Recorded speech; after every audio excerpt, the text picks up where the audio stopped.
Hi friends, welcome back to my channel. आज हम लोग सबसे इम्पॉर्टेंट टॉपिक के बारे में बात करेंगे जिसका नाम है ग्रेविटेशनल पोटेंशियल एनर्जी। बच्चे लोग, मुझे बहुत सारे डाउट आते हैं कि सर समझ में नहीं आता है कि कब कौन सा फॉर्मूला यूज़ करना है।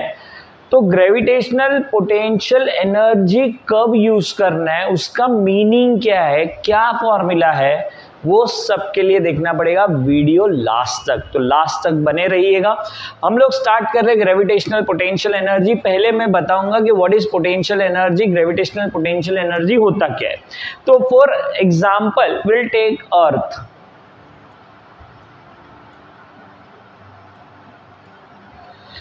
एक ऑब्जेक्ट जो बहुत दूर है अर्थ से, लेट अस अज्यूम इंफिनिटी पे है, और इंफिनिटी से उसको लेके आना है मुझे ये डिस्टेंस r पे। ये ऑब्जेक्ट जिसका मास है स्मॉल m। वापस बोलता हूँ, इंफिनिटी से ये मास को यहाँ तक लाने के लिए जो एनर्जी चाहिए उसको ग्रेविटेशनल पोटेंशियल एनर्जी बोलते हैं। अब कैलकुलेशन समझते हैं कि इसको यहाँ तक लाना है, तो इसको लाने के लिए पहले हम लोग यहाँ पे एक डिस्टेंस पे रखते हैं इसको m, और वो डिस्टेंस है यहाँ से x। अब क्योंकि ग्रेविटेशन चैप्टर में हमने सीखा है ये अर्थ ये मास को अट्रैक्ट करेगा विद द फोर्स F, तो force between this two is G capital M small m upon x square. Capital M represent mass of the earth, small m represent mass of the object जिसको मैं infinity से लेके आ रहा हूं। अब potential energy का formula, तो integration of F into dx bar. This work done stored in the form of potential energy. तो पोटेंशियल एनर्जी का फॉर्मूला मैंने वर्क डन का फॉर्मूला ही लगाया है, और इसको यहां से मैंने छोटा सा डिस्प्लेसमेंट दे दिया है, let's say dx। So integration of gmm upon x square into dx।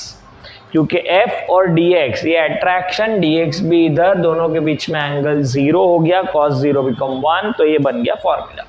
अब x का वैल्यू सोचते, पहले इंफिनिटी पे था, लास्ट में वो r डिस्टेंस पे आने वाला है, तो इंफिनिटी से r डिस्टेंस 1 अपॉन x का इंटीग्रेशन होता है -1 अपॉन x, तो इसका इंटीग्रेशन -1 अपॉन x इंफिनिटी और r। इंफिनिटी डालेंगे 0 हो जाएगा, अपना फॉर्मूला बन गया पोटेंशियल एनर्जी का -gmm अपॉन r, और ये माइनस साइन रिप्रेजेंट करता है force and displacement in the same direction. ये पोटेंशियल एनर्जी का फॉर्मूला है at a distance of small r from the centre of the earth, where capital M represent mass of the earth, small m represent mass of the object. अब आते हैं इसको use कैसे करते हैं। इसको यूज करने के लिए समझना पड़ेगा कि हम लोग ये अर्थ के पास आजू बाजू जो उसका फोर्स है, जहाँ तक फोर्स है उसका, वहाँ पे कोई दूसरा मास लेके आए तो ये अट्रैक्ट करना चालू कर लेगा। लेकिन मैं चाहता हूँ कि मैं अपना मास यहाँ से यहाँ नहीं जाए, किधर और लेके जाना चाहता हूँ। तो समझो मैं यहाँ से इसको यहाँ पे लेके जाना चाहता हूँ, और अब मैंने चेंज किया इसको R1 और इसको लिखा R2। तो जब मैं यहाँ से यहाँ तक लेके जाऊँगा तो पोटेंशियल एनर्जी चेंज होगा, क्योंकि डिस्टेंस चेंज हो गया। तो change in potential energy is basically work done, और ये वैल्यू क्या होने वाला है, तो -gmm कहाँ से कहाँ लेके जाना है अपने को, तो R1 डिस्टेंस से R2 डिस्टेंस पे लेके जाना है, तो final energy minus initial energy, so ये बनेगा R2 -1 अपॉन R1, और अगर ये माइनस साइन अंदर डाल देते हैं वैल्यू बनेगा -1 अपॉन R1 1 अपॉन R2। ये वर्क डन का वैल्यू। वापस बोलता हूँ, what is R1 what is R2। R1 initial position से R2 इन फाइनल पोजीशन तक लेके जाने के लिए वर्क डन का फॉर्मूला ये है। तो क्वेश्चन में अगर पूछा work done to move a particle which is at a distance of समझो 10 centimetre and now it is distance of 20 centimetre, तो R1 R2 आपको दिया है इनिशियल फाइनल, और ये फॉर्मूला होगा। स्मॉल m बार बार बोल रहा हूँ, मास of the object, capital M mass of the अर्थ, जो ऑब्जेक्ट उसको अट्रैक्ट कर रहा है वो। अब इसी में थोड़ा सा ट्विस्ट लाते हैं हम लोग, ये वर्क डन के फॉर्मूला को हम लोग थोड़ा चेंज कर रहे हैं। फॉर्मूला है जो बना रहे हम लोग, ये अर्थ पहले मास जो था वो अर्थ के सरफेस पे था, यहाँ पे मास था m, लेकिन अब उसको हम लोग कुछ हाइट पे लेके गए हैं। कितने हाइट पे? तो आंसर है h हाइट पे लेके गए हैं। तो वर्क डन कितना होगा या पोटेंशियल एनर्जी चेंज कितना होगा? तो पहले ये मास कितने डिस्टेंस पे था? तो r डिस्टेंस पे था, लेकिन अब ये डिस्टेंस r प्लस h हो गया। सो वर्क डन का वैल्यू आ गया GMM into 1/r minus 1/r plus h, cross multiply कर रहे हैं, तो W is equal to GMM r plus h minus r upon r plus h। ये r कैंसल हो गया। वर्क डन का वैल्यू है GMM into h upon r plus h। अब एक इंटरेस्टिंग सब्स्टिट्यूशन होगा। पूरे चैप्टर में g का वैल्यू है gm बाय r स्क्वायर, तो फिर gm को मैं लिख सकता हूं पूरे चैप्टर में, that is small g into R square. Substitute कर लेंगे, small g into R square.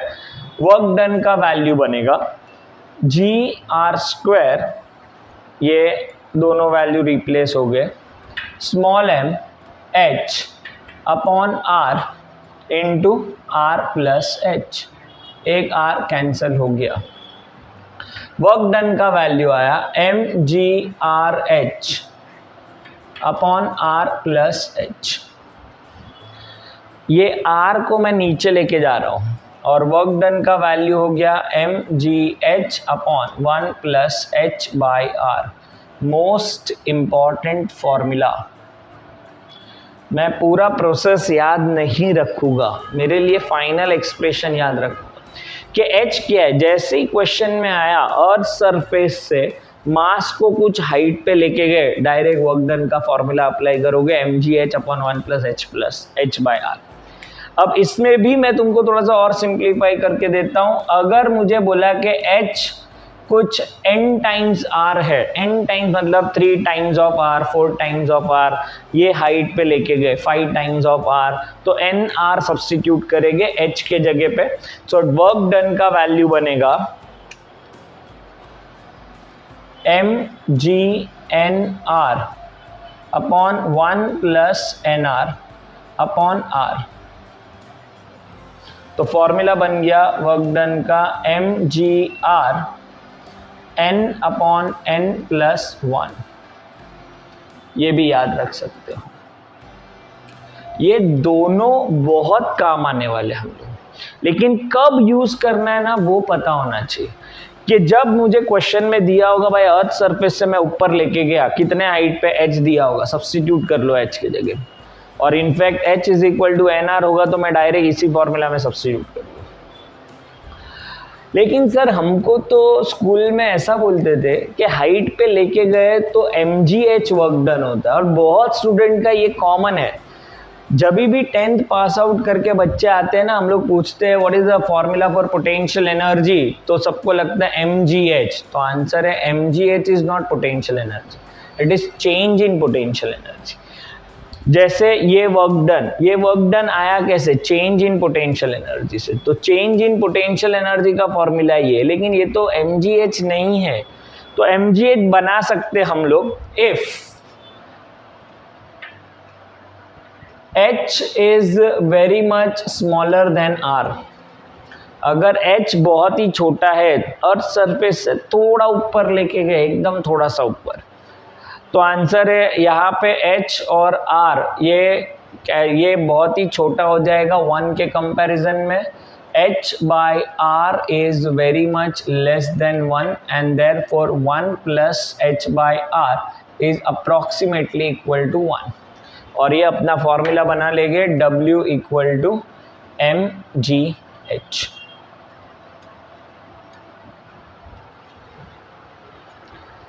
ये बहुत ही पॉपुलर टाइप के क्वेश्चंस होते हैं इस पे, जब स्टूडेंट सॉल्व नहीं कर पाते क्योंकि उनको फॉर्मूला नहीं समझ में आ रहा.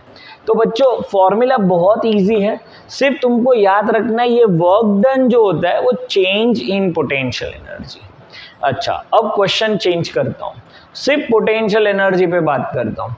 तो सिर्फ पोटेंशियल एनर्जी पे जब बात करते हैं, क्वेश्चन दिया होगा कोई भी शेप का, फॉर एग्जाम्पल 4 पार्टिकल मुझे दिए हुए हैं यहाँ पे, और बोला सिस्टम का पोटेंशियल एनर्जी फाइंड करो in the form of square. Let's say m1, m2, m3, m4 और सबके बीच में डिस्टेंस लेट्स से r. अब जब ऐसे टाइप के क्वेश्चन होते से पोटेंशियल एनर्जी, तो आपको सोचना कैसे है. इधर सोचने का पहले कोई भी नहीं है. एक मास m1 हम लोग इन्फिनिटी से लेके आए, अट्रैक्ट करने वाला कोई भी नहीं है, तो वर्क डन करने की ज़रूरत नहीं है, पोटेंशियल एनर्जी 0. लेकिन जैसे ही मास 2 आने लगा, मास 2 आया, ये अट्रैक्ट करने लगा, लेकिन मैं चाहता हूँ तो इधर ही रहे, तो मुझे वर्क डन करना पड़ेगा, पोटेंशियल एनर्जी होगा उसके पास. जब 3 आएगा तो ये दोनों इसको अट्रैक्ट करेंगे, तो उसके अगेंस्ट काम करके मुझे इसको रखना है. m4 आया, ये तीनों अट्रैक्ट करने लगेंगे. तो हम फॉर्मूला कैसे बनाएंगे, तो पहले वाले पे कोई वर्क डन नहीं है, दूसरे वाले पे करना पड़ेगा. तो मैंने लिखा 2-1 मतलब work done on 2 because of 1. तो फॉर्मूला बनेगा g m1 m2 और दोनों के बीच में जो डिस्टेंस है r. सिमिलरली जब 3 आएगा तो मुझे 3 पे काम करना पड़ेगा due to 1 and due to 2, और ये दोनों के वजह से वर्क डन होगा. अब वर्क डन का वैल्यू क्या होगा, तो आंसर है g m1 m3. अब प्रॉब्लम इन दोनों के बीच का distance which is √2 of r, और फिर आएगा m2 m3 और इनके बीच का डिस्टेंस है r. सिमिलरली 4 जब ही आएगा तो 3 लोगों का वर्क कर रहेगा, हम लोग m1 m2 और m3, और ये तीनों का ऐड करेंगे और फाइनल सबका addition will be the potential energy of the system. तो दोस्तों याद रखना कैसे करना है. सिंगल मासेस जब दिए होंगे हम लोगों को और बोला पोटेंशियल एनर्जी फाइंड करो, तो ऐसा है. अर्थ सरफेस पे से मास को ऊपर लेके गए तो फॉर्मूला ये और ये लगा सकते हो. अब इसी से रिलेटेड बातें जो है that is related to escape velocity. तो पहले हम लोग एस्केप वेलोसिटी के बारे में स्टडी करेंगे, उसके बाद work done, potential energy and escape velocity के सम सॉल्व करेंगे. तो एस्केप वेलोसिटी के लिए देखना पड़ेगा next video. That stay tuned.